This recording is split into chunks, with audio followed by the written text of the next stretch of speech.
Welcome to the Future of Less Work, the podcast where we're piecing together the transformation of work one conversation at a time. I'm Nirit Cohen, and today's episode is taking a deeper look at what it means to truly put humans first in the age of AI.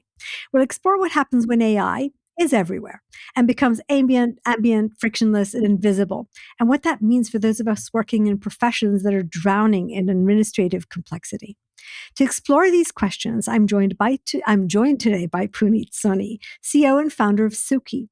After multiple leadership roles, including Google and Motorola, Punit founded Suki, a company using voice AI to eliminate the documentation burden for healthcare workers, putting the attention back on the patients.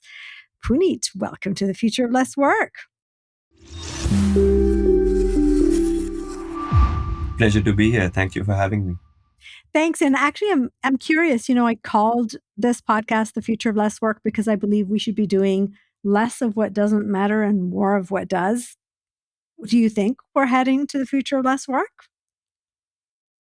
It's an interesting question, especially in the middle of this AI kickoff. I don't think of it as like we're in the middle of the revolution yet. It's still the kickoff.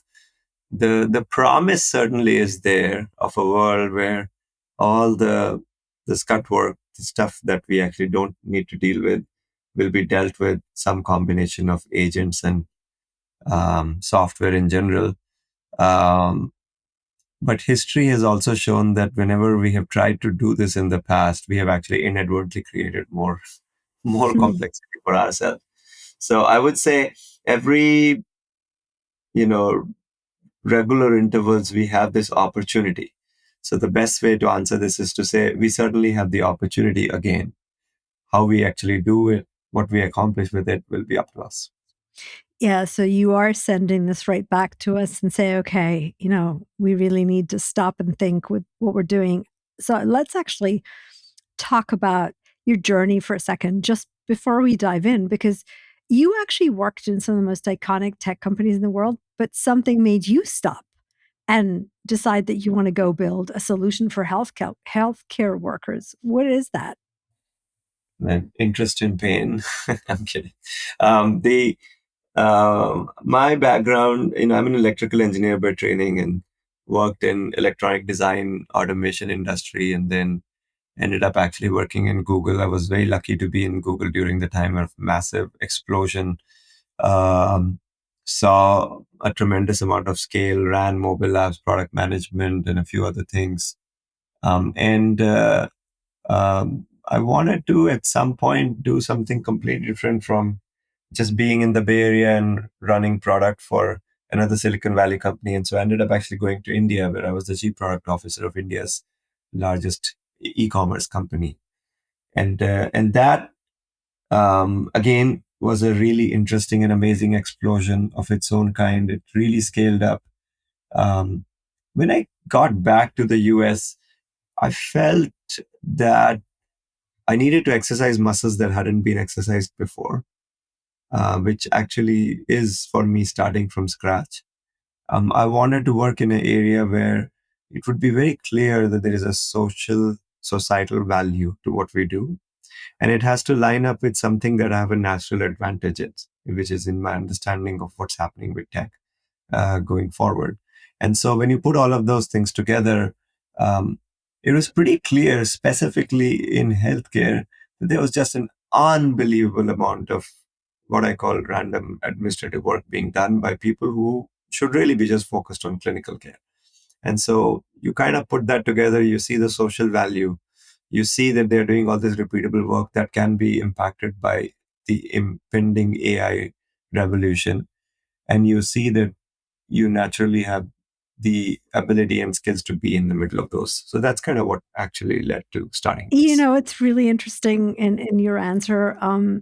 So we talk a lot about the why of work that seems to be changing. And in fact, also with AI and the question we started with, right, whether we're heading towards the future of less work.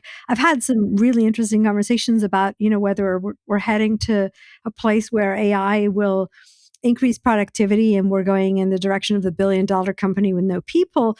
Right. Or is it actually going to allow the billion-dollar person with no company, right? So it give us the tools to do big, wonderful things and maybe Yes. go solve problems that, we've never had time to go solve, right? Yeah, And yeah. Oh, and you're you're right. putting these together in a really interesting story. You're basically saying, I was looking for meaning, right? And I found something I could apply my knowledge and capabilities to. Yeah, no, you're right. And the interesting thing with this is that um, my son was asking me the other day. He's 12 years old, 13 now, and he was saying, "Well, if AI is going to do everything, what are we going to do? Like, what should Yes, I be studying? What should I be working on?" And I kind of remember telling him, well, if it turns out that it would actually solve a lot of things, you would actually solve things that are not even foreseeable. Like we don't even know what they would be. You may be working in space exploration. You might actually be looking at advanced physics in the ways we've never looked at. You might be solving clinical problems that nobody's ever really thought could even be possible, like how do we age and what's happening with our bodies in diseases that are previously considered incurable. So our imagination is basically the limit to what kind of new jobs we will make up and do as a part of it. That is the what I call the bull case, the if everything goes well, then how things are put together kind of a scenario. Where we are today is actually when we people look back at this a few years from now, they will say it was kind of like the, oh my god, 95, 96 internet started to show up. People were thinking about what the basic tech would be, and there was like a 5 to 7 year period where people were building like really just very very early versions of these web infrastructure. That's kind of what we are doing right now for AI, and so right. we have a bunch of work in front of Right, us.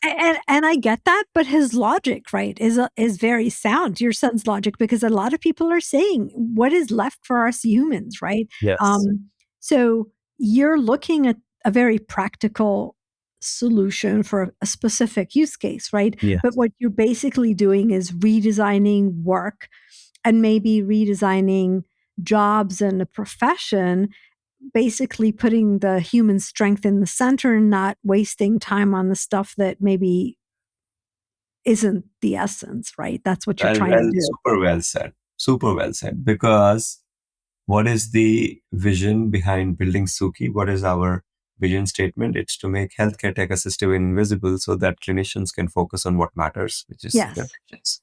Yeah. And And we'd all love to have a clinician focus on us versus type a lot of, exactly. words into a screen when we visit them.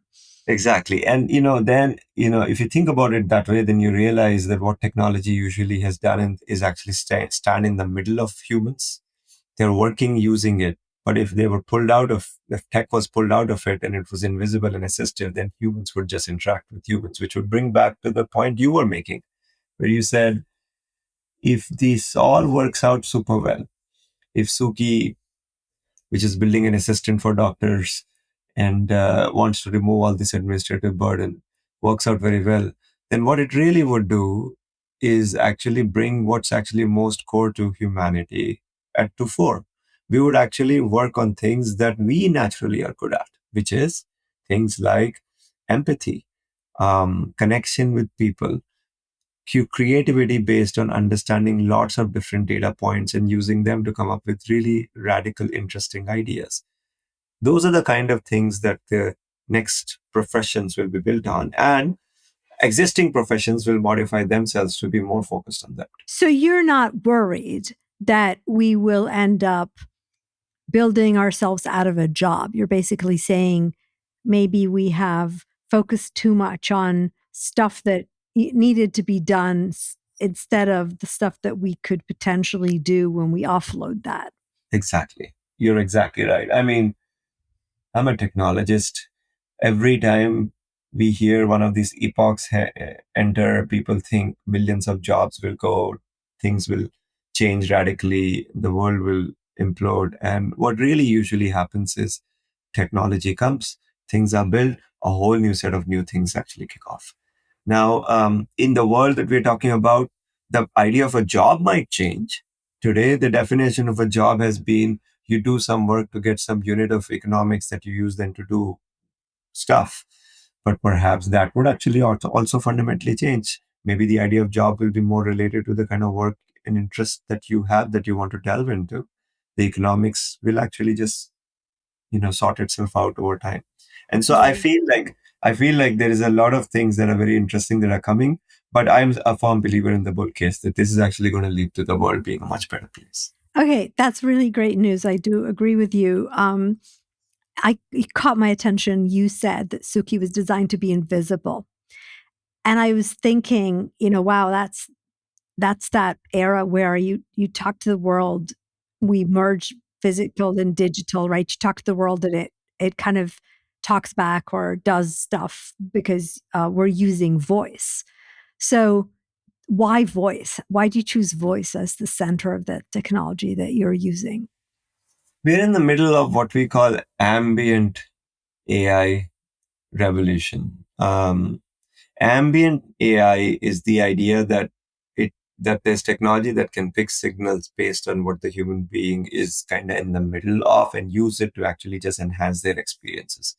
Now, if you think about ambient, what does ambient really mean? People actually think it's mostly voice, but it's not really voice all only. It could be video. It could be a camera pointed at a room just collecting information as it comes. It could be all the data fumes, contextual information around you that other systems might have that are pulled up real time and being used to actually do stuff. So I think that um, the reason you start with speech in this world is because most of the technology was most kind of well formed to handle speech.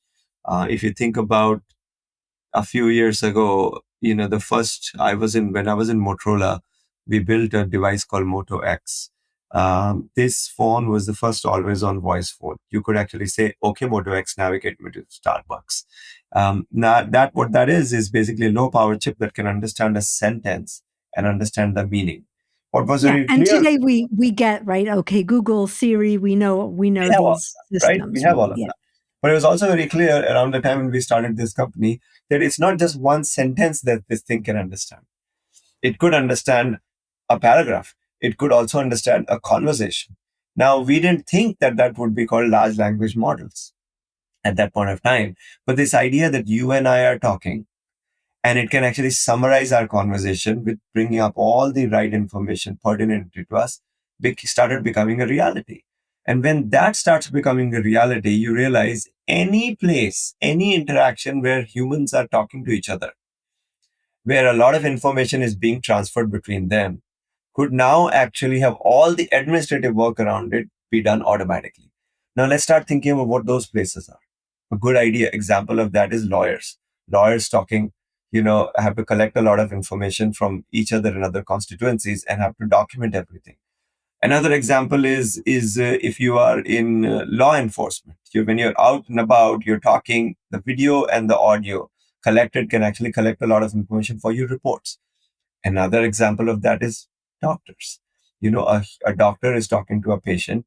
A lot of information goes back and forth. That information has to be documented.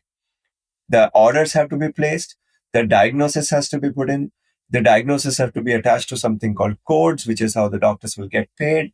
All of this information has to longitudinally be attached to the patient in a medical record system. And then care has to start. What's happening is that today doctors spend about, let's say, 1 hour, for every hour they spend talking to the patient, they spend about 2 to 3 hours doing that other stuff. But if we had ambient clinical intelligence that could listen and take all of that and create structured documentation, extract diagnosis codes, prescribe orders, attach codes, now the doctor can just focus on you and focus on your issue. so here's what's going through my mind right now. So I'm a technology geek, right? So I get really excited about this idea that technology becomes invisible. It's just there, and it helps you when you need it. The other side of my brain was going, wow, this is scary, right? Because we really know if you actually start to really integrate ambient technology and you bring voice and you bring visuals and maybe you bring other data, right? Then you might know stuff about me that I don't know about myself. And then you put in, add to that wearables, maybe, Yeah. on ourselves, maybe in our bodies, and you start getting a very scary picture of what could potentially happen. So I see the better parts, but I also see the scary part. Right. And that's true about every major tech revolution. If you really think about the epochs of the world, there was an epoch around printing press, and there was a lot of conversation at that time about what would it mean to be able to disseminate information in this particular way to the world, and what the pros and cons of that is. Then there was an epoch of the internet. I actually think that in terms of epoch, it's the printing press, the internet, AI. And in all of these, there's going to be some cons, some, bad actors who could actually use this data in a way and create um, advantages or disadvantages, um, for the world. But almost always the pros of these have to significantly outweigh the cons of these. So your point is very valid. Your point is that ambient intelligence listening in could actually collect a lot of information, could use that information in ways that I may not have actually considered it being used. But on the flip side, what if the ambient clinical intelligence could actually document every aspect of your interaction and give you exactly what you really needed from that? Would give you patient instructions, which would make sure you could take care of your health better. Would actually make sure that the doctor has nudges and care gaps provided to them in a way that they could actually remember to ask you all the things they want to ask. Remember, they see 60 people a day. Would actually then make sure that the clinician doesn't burn out and doesn't retire early, or can go home and actually see their kids and their parents because they have more time at their hand. So the compliance, privacy, data security, all of these things are fundamental for us to be able to achieve the pros of this. But Yeah. net, this has a huge positive impact on it. Yeah, and I think, when somebody asks me the same question, right, I always say that we get used to things, right? I mean, if somebody told you 20 years ago you'd be walking around with a machine that, or with something that would tell everybody where you are, what you're doing at any given time, you'd have said never. I wouldn't agree to it, right? And here we are, for navigation systems telling the tools where we are and what we're doing, because we get the benefit. And look at like how magical that is when it is used in the right way. I'll give you another example of this. Somebody in my family had a recently a issue prescribed, or diagnosed, and I got the reports. I was looking at the reports, and I wanted to actually understand much more deeply exactly what that particular issue could be.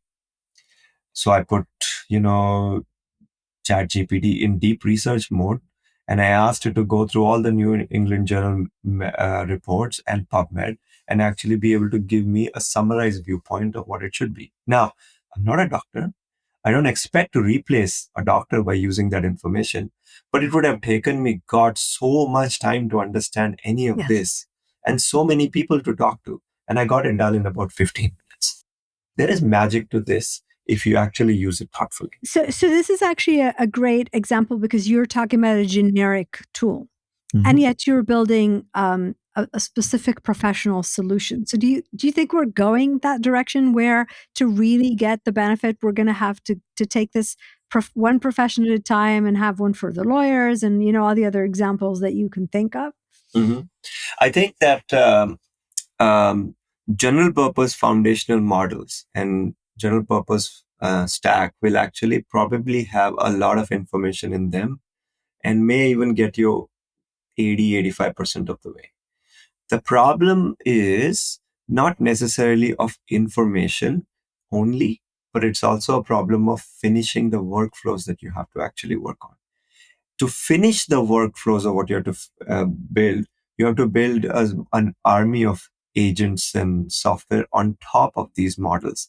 You'd also tune and ground the models so that they are restricted and have the right guardrails from a clinical perspective. Then, more importantly, once you actually do all of that, you have to build an even more significant evaluation setup that actually can test the alignment of these models and make sure that we're actually talking, that they are not making mistakes. When you do all of that, then you have a product that actually fits a clinician's workflow. And so I agree. I think what's going to happen here is an unbelievable Cambrian, I'm using this word again and again, explosion of just millions of new companies. And all of them are going to redo all of the stuff that we are doing in this world today with existing software in a completely different way, with almost infinite amount of technology or information access, but this complete different workflows automated so that they can actually fit what the human being actually is doing in their roles. That's It's actually it's interesting because there's a lot of conversation right on the white collar market, on all the the disappearing jobs of people that used to write code and we don't need them now. And you're actually saying, okay, it's a moment thing, right? Because in a few minutes we'll figure out everything we can do with these basic tools, but we will need to tailor them. And that will be a whole lot of work for a whole lot of people. exactly. And this may be a poor analogy, but let's think of it this way. It's kind of like there were people who were um, being taught how to mold bricks. Like they were using clay and mud and mixing it up and molding bricks, and they were very highly paid. And what's happening now is that basically there is going to be all these bricks available, and people have to build. So you will actually have all this creativity because people will just coding is no longer going to be a barrier. People will just say things and code will be written. What do you want to build? Yeah. What kind of problems do you want to solve? That's where it'll become very interesting. And so I actually think there's going to be so many new companies, opportunities, products that are going to pop up, potentially even niche 1% products to million people products. What do you want to build? Yeah, and maybe because of less work in the space that we don't need to bother with, we will have time. I'm actually curious, you actually shifted to building your own company, right? So from a founder's perspective, right? What's different about work for you now that you are the founder of your own company? I think that it depends a little bit on where you were and what you were doing before um, you started the company. I think founding anything, I can't necessarily completely understand, but I have three kids, and so I've at least seen it. I think it's kind of not too dissimilar from actually birthing something, which unless you actually do, you don't really know what you actually are talking about. Even I don't, to some extent. Um, and when I was doing this before Suki, I was a big company executive.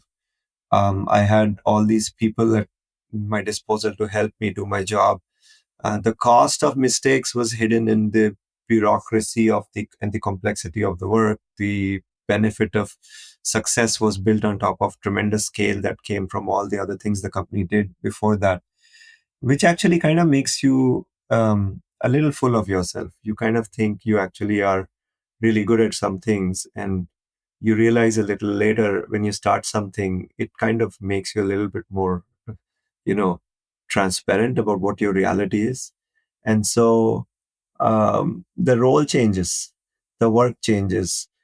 Building something from scratch, first of all, you have to learn to dismantle your ego and actually learn to be humble. And once you're actually humble, then you realize that all the work that has to be done, the basic pieces have to be done from scratch. And some of these you don't have any idea how to do. And so I would say the first 2 3 years were a little bit of like a let's break down the person and rebuild them again, and an exercise in humility. Then you realize that the bigger part of building something from scratch is not necessarily all the functional work that needs to be done. Of course, that's important, but it's actually emotional intelligence and the ability to stay calm under all sorts of noise that floats around you. And so, if you look at all of these things that I'm saying, I think there is a significant skill set addition that happens when you actually start to build something. You grow as a human being. But people think what you're actually really learning is how to run a business, what metrics you're looking at, what's your gross margins, how is the revenue growing, how is it that you're going to build product, what tech stack you're using. But actually, what you really learn is how to absorb a lot of information and be able to cut out the noise, how to be calm under duress, how to actually be humble, how to realize that you have to inspire people to do things.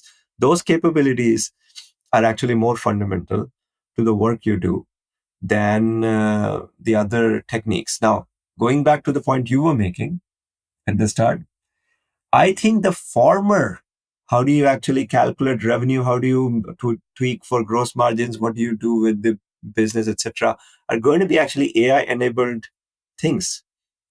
But the latter, how do you actually maintain equanimity in duress? How do you actually cut out noise? How do you actually inspire people, etc., are going to continue to be fortes of humans. And so Yeah. building a company is also going to be immune from the AI revolution to some extent. Yeah, so you're saying it's a really good business school for the future of work. All right. It is, it's true. Yeah, I'd love to hear your I was going to say question instead of answer. I always wrap up with asking for the question you think we should all be asking ourselves about the future of work. I think that it goes back to the first comment that you made when we started this podcast. We have had opportunities at regular intervals. Let's take healthcare, because that's what I care about the most right now.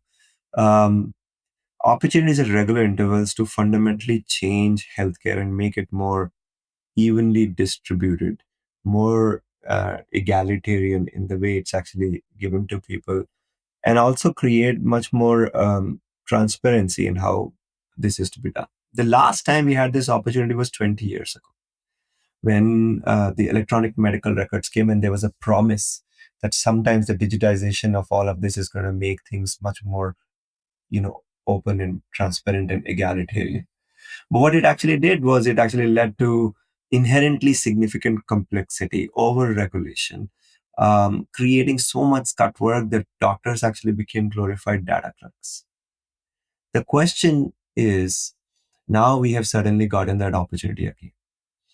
We have an opportunity to make healthcare more egalitarian, allow for more access, democratize information, create transparency, have agents run on behalf of patients and doctors to do most of the scut work while they can actually focus on patient care. The question is, will we grab this opportunity and actually make healthcare really about the health of people? Or is it going to continue to be this complex, bureaucratic, red tape business with more administrators than doctors and not enough impact on humanity? And who do you think owns providing the right answer or solution to that question? All of us.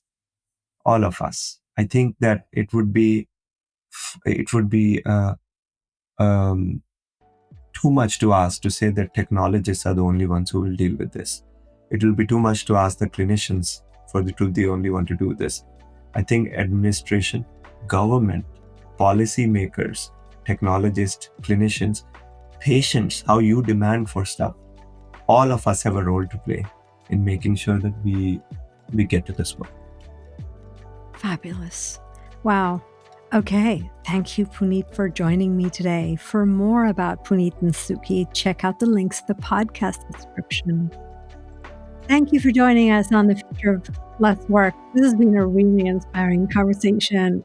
And remember, your best people do not work because they have to. They don't work because you tell them to. They do not work because you measure them. They work because they want to, because by working for you is their way of achieving their purpose in life. Till next time.